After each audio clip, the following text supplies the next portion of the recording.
And on the positive side naman, ito yung mga harvest season para sa inyo. Ito yung matatamis na bunga, mga kapiksi, dahil sa pagsisikap nyo. I'm sensing na yung iba sa inyo guys, parang medyo makakapagpahinga kayo ngayon, medyo makakapag-rest kayo, no? Mga kapiksi. Pero nakikita rin kasi yung iba sa inyo guys, kaya kayo makakapagpahinga kasi medyo stable na yung pinagkakakitaan nyo. Kumbaga hindi na grind ng grind, kahit na hindi na kayo masyado mag-grind, meron pa rin pumapasok na kaperahan sa inyo mga kapiksi. Pero yung iba parang hindi pa rin no? Parang unstoppable pa rin kayo mga kapiksi kasi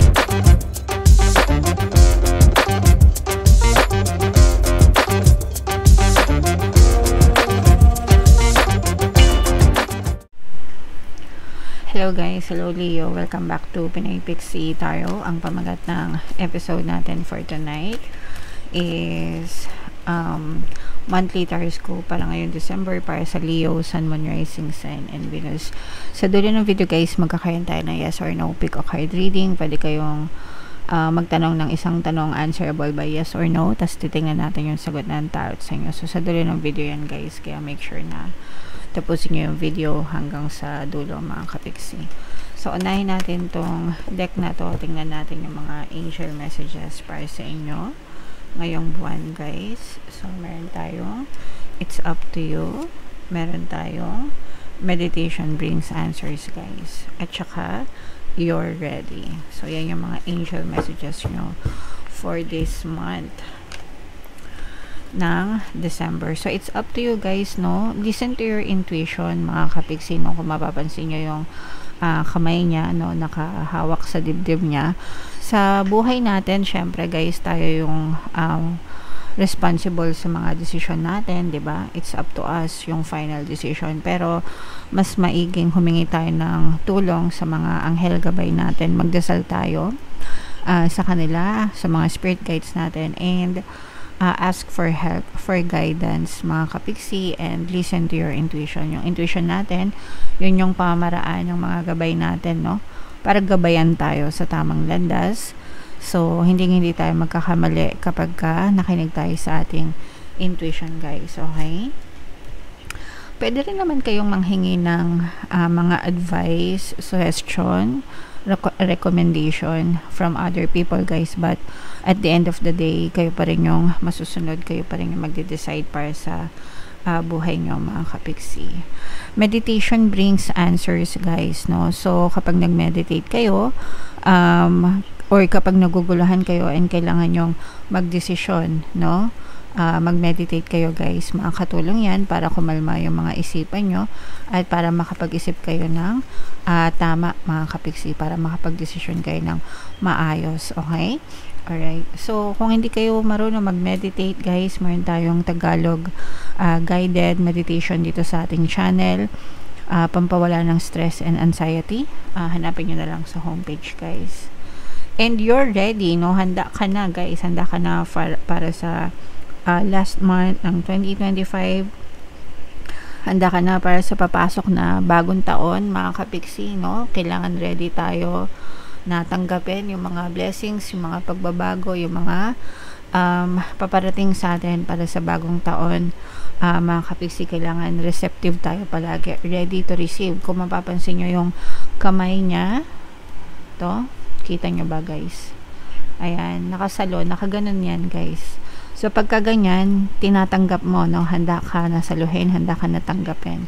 So yan yung ibig sabihin yan, kailangan receptive kayo, and para malagay kayo guys sa receptive state, palagi kayong magpasalamat, no? The more na nagpapasalamat kayo sa mga blessings guys, the more na dadating yung mga blessings sa inyo din, Leo. Okay? Alright, so yeah. Comment down below if feeling nyo naka-resonate kayo dyan sa mga messages na yan. Hanapin natin yung energy nyo, Leo, habang sinashuffle ko to. Panoorin nyo muna yung video natin regarding sa ating paano mag-manifest ng abundance video course. Kapiksi, sawa ka na ba sa mga struggles at hirap sa buhay mo? Masipag ka ba at masikap sa buhay ngunit hindi ka pa rin umaasenso? Ilang beses ka na bang nag-attempt mag-negosyo at mag-invest pero palagi ka pa rin nalulugi? Sa pagkakataon na ito ay maaaring may subconscious beliefs ka na nagiging balakid sa iyong pag-unlad at pagyaman. Introducing, paano mag-manifest ng abundance video course. Dito ay matututunan mong ma-overcome ang mga balakid mo para tuluyan ka ng umunlad, umasenso, sumagana, maging matagumpay, successful at maswerte sa iyong kabuhayan, pera, trabaho, negosyo, salapi at kaperahan ng bonggang-bongga. Dali, mag-send na ng email sa pinoypixie@gmail.com at simulan na ang iyong pagyaman ngayon.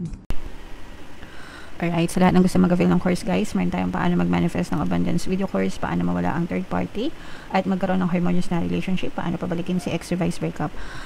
Sa mga interesado, mag-send lang kayo ng email sa pinoypixie@gmail.com.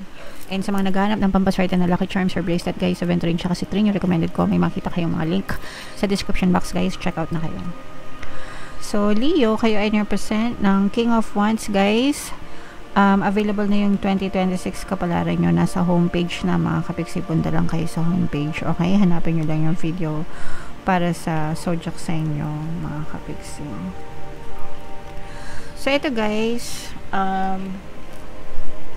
more on positive naman ito mga kapiksi. No? Ang nakikita lang natin dito sa negative mga kapiksi is for some of you, pwede nagkakaroon kayo ng konting trust issues guys. With other people, no? So, pwedeng nagkakaroon kayo ng mga trust issue, parang hindi kayo masyadong nagtitiwala. And tama lang yun, guys, sa panahon ngayon. Wag na wag kayo basta-basta magtitiwala kahit kakilala nyo pa strangers or kakilala nyo, guys. Parang protection nyo na kasi yun, na wag kayo basta-basta magtitiwala kasi maraming manduloko ngayon. Minsan, kamag-anak mo pa, kadugo mo pa yung nanduloko sa inyo, mga kapiksi, diba? Minsan naman, malalapit na kaibigan. So, maraming ganyan stories sa internet kung nababasa nyo, diba? So, yeah, it's also for your own protection, mga kapiksi, okay? And on the positive side naman, ito yung mga harvest season para sa inyo. Ito yung matatamis na bunga, mga kapiksi, dahil sa pagsisikap nyo. I'm sensing na yung iba sa inyo guys, para medyo makakapagpahinga kayo ngayon, medyo makakapag-rest kayo, no? Mga kapiksi. Pero nakikita rin kasi yung iba sa inyo guys, kaya kayo makakapagpahinga kasi medyo stable na yung pinagkakakitaan nyo. Kumbaga, hindi na grind ng grind. Kahit na hindi na kayo masyado mag-grind, meron pa rin pumapasok na kaperahan sa inyo, mga kapiksi. Pero, yung iba, parang hindi pa rin no? Parang unstoppable pa rin kayo, mga kapiksi. Kasi, hindi kayo sanay ng yung iba sa inyo, hindi sanay ng walang ginagawa. Parang ako. Hindi sanay ng tamad, mga kapiksi, no? So, yeah. And, actually, yun yung sa inyo, mas lalo kayong pinagpapala yung mga masisipag kumilos guys, no?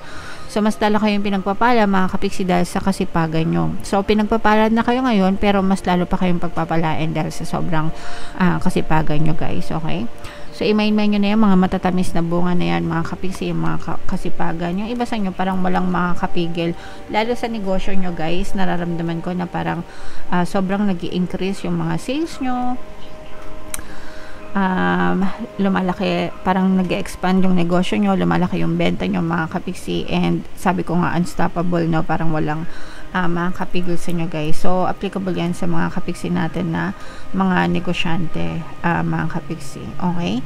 Merong, eto naman guys, for some of you, parang meron kayong matututunan, no? Parang merong magre-reach out sa inyo, may makikipag-communicate sa inyo mga kapiksi, tas parang meron kayong lesson na matututunan dun sa person na yun guys. Yung lesson na yun, parang lesson din sa kaperahan, kung paano mag-handle ng business siguro, or kung paano, I don't know, parang may mga additional skill na matututunan kayo dyan sa person na yan guys. So, abangan nyo kung sino man niya magre-reach out sa inyo na yan. So, meron ditong presence ng earth signs, Capricorn, Taurus, Virgo. For some of you, maaring may earth element din kayo sa inyong natal chart. Ang focus ng inyong attention, mga kapiksi, is more on money, negosyo. Actually, guys, yung iba sa inyo, kahit meron kayong trabaho, gusto nyo mag-invest, no? Gusto nyo mag-negosyo. And okay lang yan, guys. Pwede naman tayo magkaroon ng multiple streams of income, especially sa panahon ngayon, no? Parang hindi na uso na trabaho lang, yung iba talaga may mga side hustles, mga kapiksi. Pero yung iba sa inyo guys, napipigilan ng takot. So, medyo, ito yung nagiging block or balakid nyo guys sa pag-asenso nyo sana, sa pag-unlad nyo sana, kasi mas, kumbaga meron pa kayong chance na mas lalo pang umunlad, mas lalo pang umangat yung buhay nyo, pero napipigilan kayo ng mga takot, mga kapiksi. So, And it's okay na matakot guys, especially kung hindi kayo sanay, hindi nyo pa alam yung gagawin nyo. Pero kailangan nyo din ma-overcome. Kasi yung mga takot na yun guys, sabi ko nga sa inyo, yun yung pumapatay sa pangarap natin, di ba? Fear is a mind killer. Yung palagi ko sinashare sa inyo guys, I must not fear. Galing yun sa author ng Dune, no? If alam nyo yung movie na Dune or yung book na Dune, mga kapiksi. Sabi ng author doon, I must not fear. Fear is the mind killer. It's a little death that brings obliteration. So, in layman's term, mga kapiksi, yung mga takot natin, yun yung pumapatay sa mga pangarap natin sa buhay. And in your case, guys, yun yung pumipigil sa inyo para mas lalo pa sana kayong umunlad at umasenso. Kasi may chance na mas lalo pang umangat yung buhay nyo, mga kapiksi, kung kayo ay mag-e-effort, no, na maghanap or i-push yung mga additional source of income nyo guys. So napipigilan ng mga takot. So you have to work on your fear, mga kapiksi. Kailangan nyo lang aralin, syempre. Syempre mahirap din yung pumasok ka sa isang negosyo or investment na wala din kayong alam. Kaya dapat kargado kayo, no, kargado kayo ng kaalaman, karunungan, research guys, no, para hindi rin kayo mapahamak. Alright? Okay. So, comment down below, Leo, if feeling nyo nakaresonate kayo. Ito yung ating yes or no pick a card reading, guys. Sabihin ang malalim, tapos itanong nyo sa isip nyo yung tanong na gusto nyo malaman for December. Answerable by yes or no. Tapos, pili kayo ng isang card dito, guys. Okay? So, ito yung card 1, ito yung card 2, ito yung card 3. Kung card 1 ang napili mo, ang sagot sa tanong mo ay yes. Kung card 2 ang napili mo, ang sagot sa tanong mo ay yes. And kung card 3 ang napili mo, ang sagot sa tanong mo ay yes, mga kapiksi. Alright? So, comment down below, Leo, if nakaresonate kayo. Ito yung ating 2026 kapalaran. Panoorin nyo na guys at naman yung ating success stories ng paano mag-manifest ng abundance video course. Thank you for liking, sharing, and subscribing guys. See you next time. I love you all. Have a nice day. Bye-bye.